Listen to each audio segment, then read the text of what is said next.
أنت أوصل حتى وهي صاحبتنا وقلت بالاستاذنة ميدان لولي هذا إلى هذا يعني حرير مدة ما إنك دحية أوكي حرير كاس إن ما أنت صاحبتنا ما أبدله والنوع يعني وكاكية ما كنا على فيه لكن أتها أفكار عن معلوق قبل عوالي أذن يهستي أوكي هوسو ديجي مايو أور ليو كري مايو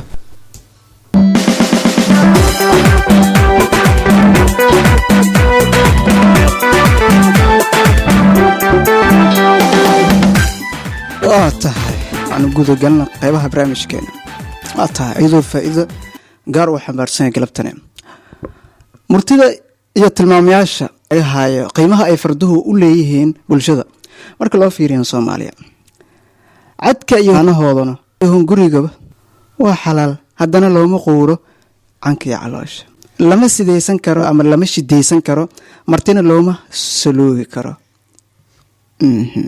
waa fardaha waana kuwa kamid ah afarta warhayaad ee geeyga Soomaaliyeed lagu dhaqdo arintaasi waxay ku tusaysaa qiimahooda gaar ahaaneed Soomaalida waxaa laga hayaa qabiil aan faras lahayn iyo quruun aan geel lahayn midnaba qiimo ma leh dabcan maxaa qabiil aan faras lahayn xaaladda hadda waxay ugu jiri kartaa anta dadka gawaarida uu qalisan sita iyo qoom aan geel lahayn midna qiimo ma lahan geelu waa mid kamid ah nimcooleyda Soomaalidu ay agtooda qayli yani way dhaqataa way rarataa wayna iibsadaan sida ay tahayna agtooda qiimo weyn ayuu ka leeyahay sida baa loo yiri marka qabiil aan faras lahayn iyo quruun aan geel lahayn midnaba qiimo ma lahan farduhu waxa ay ahaayeen xoolo la kala dhaco iyo gaadiid lagu aado gulufka colaadeed sidoo kale geelu waa la kala qaadi jiray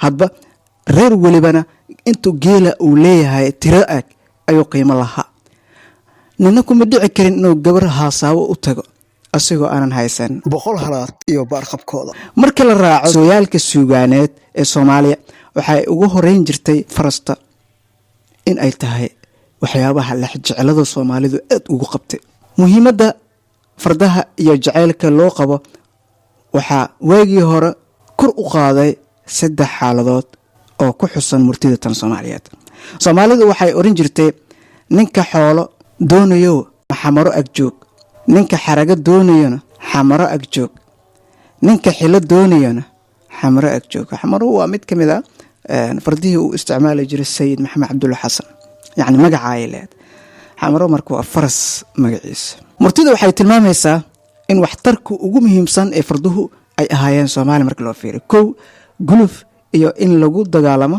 ama lagu dagaalagalo ama xoolaha lagu soo dhiciyo waxay ahaayeen gaashaan marka loo fiiriyo orodka xaggooda loogu baxsado ninka faraska leh waxa uu safka hore kaga jiray odayaasha iyo kartida iyo qiimaha qabaa'ilada marka loo fiiriyo marka farasku qiimo weyn ayuu Soomaali agteedka lahaa waagaas farasku joogo waxa uu ka xaragada ugu sareysa wuxuuna dadka siini jiray milgo iyo maamuus gaar u ahaa sooyaalkii xiliga saddex markii dumarka la guursanayna waa la bixin jiray magtana waa la bixin jiray sidoo kalena waxa lagu bixin jiray marar qaar awaalmarin ah mararka qaarkoodna xujo ayaa la iskugu dhigin jiray oo guurdoon ah oo ciidaha isugu soo fadhiistaan balse haddaba faraska gabaatiyada loo bixiyo ama golaha la keeno waxaa lagu dhaqsan jiray guddoonka iyo gacan qaadka marka aynu soo koobno faa'iidada Soomaalidu ay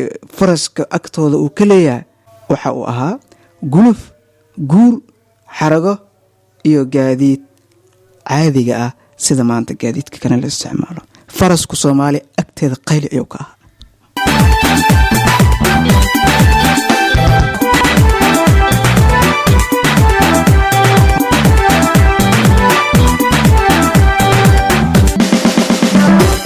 أتها قلبنا أكسن دقيسيال دكتي واحد كويسان راديو أفقوي موجود هركا بقول سدح دواء الحمي كارتس سادو دنتي ما قلبنا أكسن دقيسيال قبل هذا دقيسيال فرصة وادين سين دونا برامج كون هذا سوق قيب خالن دون تربيه دو إنه حنسوق وانا مكنا متكمل كلمة سوانت واللي بهيسي هورا سي كاهلا لما خردعك سي سيتون سنبلا أوبلا أنا برح كل سنتون أنا برح كل سنتون Ida itaabatay Ida ku taabatay Ida itaabatay Ida ku taabatay Ida itaabatay Ida ku taabatay waa tahay halkaasaan kaga sii talanaystay macaaneed hees khamiis iyo aamina alcamaari. iminka waxaanu gelaynaa qaybo aan u soo xulay dhegeystayaashaan isleeyahay baltalow in badan way anfici doontaa. waa 3 ley, waa murti 3 ley, laba leyna way jirtaa, laakiin qaybta labadan ku hormarinaa. laba waa loo yaabaa. kow, walaal war xadiid leh iyo xadiid walaal leh. macnaha maxaa? walaal war xadiid leh yacni qof warkiisa bir ay tahay iyo bir walaal leh. sidoo kale labo ma loo yaabo. hal fiican ninkii lehi macaana yareeya, naag fiican ninkii lahena masad yareeya. macnaha maxay tahay? ninka geela ama hasha ugu caanaha badan leh ninkaasi caanihiisa ma yaraadaan, ninka naagtiisa ay fiican tahayna sadkiisa ma yaraado, macnaha masad yareeya. labo, muuqaaga ayay ku farxaan, martidaada iyo maalkaaga araggaada way ku farxaan. labo, waa kuwii afgaaban, aqal yacni guri la degan yahay iyo ininta adigaa dhashay. laba siday wax u arkaan uma sheegaan, oday iyo umalisaba yacni siday wax u arkaan maanta uma sheegaan. dhakhtarna waa ku dari lahaani, waayo dhakhtarka mararka qaar cudurrada uu arko si toos dadka uguma sheego, garaan qofka u haya. labo, geeridaada ayay jecel yihiin, doqon sokeeye iyo diric shisheeye. dirac maxaa? dirac waxaa la qofka reerka ay ku tashtaan aad loogu faano, waa haldoor, waa dirac. hadda waxaa noo bedelay hadda dhalinyarada imika aan nahay legend. labo waa labo, xariir waa xarig xoolaad, tolna waa xarig geed. dabcan xiriir waa xarig xoolaad, tolna waa xarig geed, yacni si laiskugu xiray unba taa ay noo cadaynaysaa. labo, maqnaantaada ayay ku farxaan, adeegahaaga caajislowga ah iyo aafadaada caajisleyda ah. laba, afkooda ayay ku dhintaan oo afkoodaa dila, inan iyo agoor. laba ayaa laba loogu taliyaa, gabadhaada guurka xun waa lala taliyaa, wiilkaaga guurka xunna waa lala taliyaa si uu intaa isaga ilaaliyo. laba waa la kala ilaaliyaa, caaqil sokeeye iyo caaqil shisheeye waa la kala ilaaliyaa. laba waa la dilaa, doqon sokeeye iyo dirac shisheeye. waayo ku ceebeynaya doqonka marka adigu kula dhashay, laakiin waa murtida Soomaaliyeed. laakiin hadda qof walaalkiis dilay ma jiro dabcan intaa jeclaan.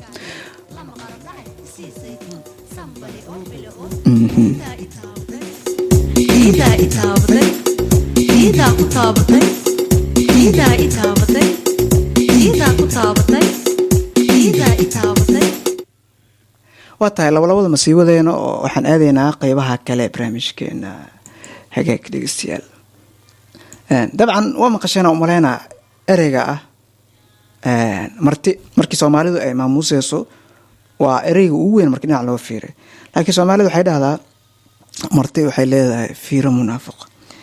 macnaha ereygaas Soomaalidu gaar ahaan codbixiyaasha, gaar ahaan abwaanada ereyada la faguro waxay leeyihiin taa waxay ka dhigan tahay macnaheeda ayada ah in martidu ay u jilcan tahay wax waliba, sida awgeeda ay isaga ilaaliso wax waliba ayada ku keeni karo dhibaato. marka qofka martida ah intuu kula hadlaayo waxaa ka badan intuu wax eegayo.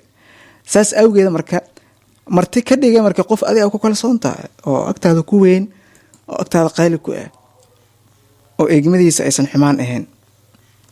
wata marka marti fiiro munaafiq ay leedahay marka la leeyahay marka xumaan kala ma soo qayb qaadan kartaan barnaamijka kulanka dhalinyarada. waa sida galabkiina qodobka dooda galabta miiska inoo saaran waxay tahay xanuunka jacayl dadku waa wada qabtaa oo xanuunku wuu jiraa.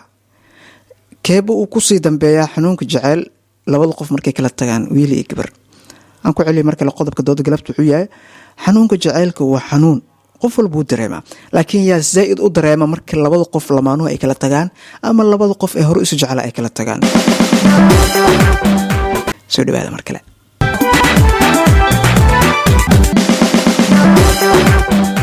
hata qaybtii weli murti iyo maamahan kuuda jirnaa barnaamijkeena kulanka dhalinyarada ma dhegeysanaysaan dhegeystayaal galab wanaagsan garaada idiin tabanaya. hata murtida iminkaan soo qabanayana waa mid muhiim ah. aadmiga la argaba dhib la aryaal yacni bini aadan la aragba dhib waa la arkay. waxay ahayd bini aadanku marka loo fiiriyo dhibaatada uu leeyahay waxaa ka badan faa'iido uu leeyahay laakiin marba sheyga hadduu dhib leeyahay waa in la xusaa dhibkiisa. bini aadanku waa dhiigdaadiya aan wada hadalno waa aan wada heshiino qof hadduu ku dhaha maaragte aan wada hadalno niyaho warkaan jooji aan wada hadalno qofka heshiis oo diyaar u yahay. marka aan wada hadalno qof hadduu ku dhaho micneeda waa aan wada heshiino. dadka qaar hadda ma ku dhihi karaan soomaa walaalo anaa qaladkaa gelay aan iscafino abo qofka asigoo is ilaalinaya weliba is adkeenayo laga yaaba ergan uu ku isticmaalo waayo waa hadal sarbeeba misna murtiyeysan micno weyn xambaarsan. aar qoyay dacwo lamood ama duuca lamood aar qoyay libaaxa ninka la aarka hadduu qoyo yacni isbedelaya libaaxa wax qurxiyana waa dhagorta mise dufta. abaal dad badan gala la arag laakiin dad gudasa yar. abaal rag baa leh mid baaqadan habeen baa leh ya dumarka kooda waa baaqdaa lalaha. aa tahay dhegeysaha qad ku jira. asalaamu calaykum. halo soo dhow walaale. halo waa ku maqlaa soo dhawow. waa dhawahay magacay xaafadda. magacaygu waa raxmaruun xaafadana waa siigaale. raxmaruun soo dhawow walaale. siyaal sidee lagu yahay galabta? wallaahi waa lagu fiican yahay waa dhawahay. haye bal qodobka dooda.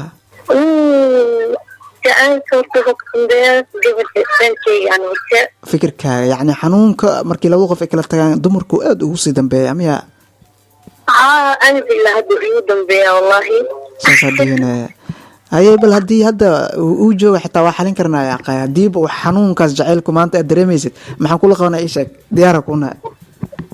wallaahi mid la xali kara ma aha wallaahi. miya arrinta ugu xun hataa waxay tahay saaxiibtinimo isoo bandhigtaadane midaas loola yaabana ilaa hadda waa fursad kale waa ogow laakiin hadda maadaama hadana saaxiibtinimo kuusoo bandhiganaya horta midaa la dhihi karaa raxmo qofka yacni xiriir muddo ma in ka dhexeeya.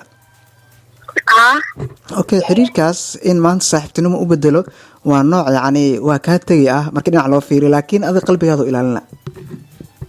midaas sidaas miya yacni sidaa way noqon kartaa haddii qofka fiir maanta jaceyl lamaana jaceyl in ka dhexeeya aheedeen oo jaceyl wadaag aheedeen in maanta saaxiibteyda hata ama walaasheeda hata uu ku dhaho micneeda waxaa ka jira somaa adi midaa lagaa raba marka inaad dhahdo maxaa sababay jacaylkii naga dhexeeyay ee weynaa inaa maanta saaxiibtinimo u bedelna intaa unbaa leedahay jawaabta uu ku siin doona ayaa waxay noqon doontaa mid adig ku anficisa.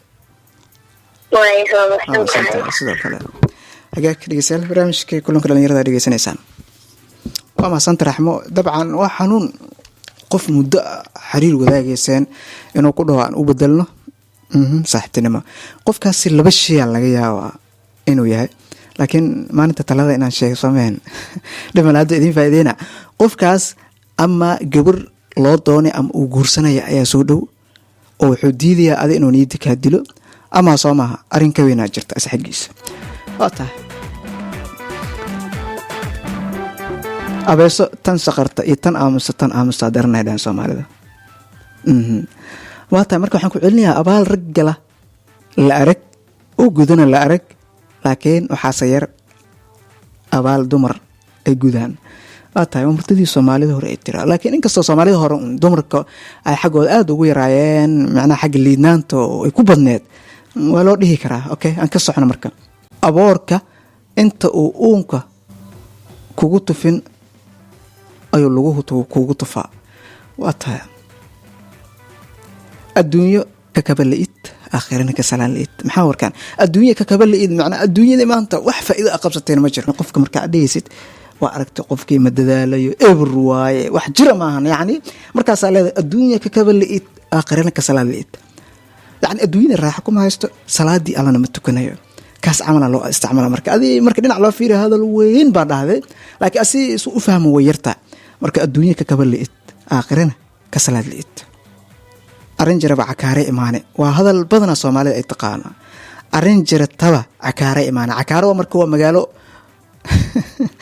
yani dadka dhan ay isugu yimaadaan ay ka dhigan tahay macnaa cakaaro waxa la jiray meel rimiiga ay ku kulmaan dadkii hore laakiin hadda waxaan dhihi karnaa wixii jiro internet ku imaana ma leena social media ama wixii jiro waa la maqlay waa taa adin waa la dhibaa ilna waa la dhowraa Soomaalida hore murtideeda macna weyn ku jiro waana daawo markii dhinac loo fiiro indhaha hadda dhalinyarada Soomaaliyeed inta ugu badan indhaha hadda ma ilaaliyaan telefoon lagu dilaa dhala lagu dilaa waa ka waxa dhicaysa markeen cunugii soo yar oo kala loo qoro waa xanuun dhibaato waa tahay marka adin waa la dhibaa ilna waa la ilaaliyaa af aadan lahayn ilan aamus lama dhaho ya af haduu afkaaga ahayn ma awoodi kartid na aamusiisama marka saasa la yiraahdo af aan lahayn ilan aamus lama dhaho af aadan lahayn lama qabto af daboolan waa dahab af daboolan waa dahab macnaha qofka intuu aamusan yahay qalado badan oo ka aamusan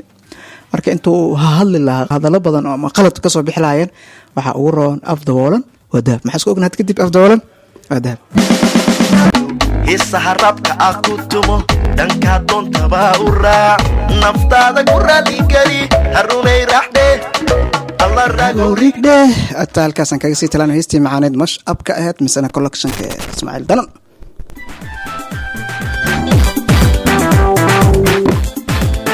otahay qaybaha fariimahan buubsiinaya assalaamu calaykum reeto ku salaam magacu waa Jamiilo joogta xaafadda ay tiro galab wanaagsan dabcan barnaamijka qodobka dooda waxaan isleeyahay dumarka ayaa wax xanuun badan marka loo fiiriyo uur ku taalada jacaylka ama santa dhegeysan kale wuxuu leeyahay assalaamu calaykum magacu daahir jooga xaafadda Wanjeel gareed waa maasanta qodobka dooda qiimaha badan aan soo bandhigtay dabcan jacaylka marka loo fiiriyo rag iyo dumarka calilyahu ama yani xumadda jacaylku wuxuu ku sii reegaa dumarka isla raacay wata dhigisa kale xulay garaad ku salaam magacu waa xawluul joogta ifyaa qira dabcan qodobka dooda marka loo fiiriyo hadba waxa isdhihi karay leedahay qofka jacaylka uu zaid ku ahaa ata ma santa gunti gabagabada aan waxa leeyahay jacaylku xanuun waana cudur kamid ah cudurada qalbiga ku dhaco aan daawadan lahayn saa awgeeda marka hadba wuxuu ku xiran yahay jilcanaanta iyo qofka sida zaidka ah isugu jijibi isuna dhiibay jacaylka maanta markii loo fiiriyo rag iyo dumarna waxa u jilcan qalbi ahaan markii loo fiiriyo dumarka guud ahaan aniga qodobka keenan waxaan leeyahay jacaylka xanuunkiisa iyo in qofka uu la dhibtoodo waxa u badan dumarka barnaamijkii uu soo saaray Cabdiraxmaan farsameynaya Cali tabinaya garaad anaga inta kan kiisa xigantaan kooda kulma doono garaad in kaga tagay sida nabadgelyo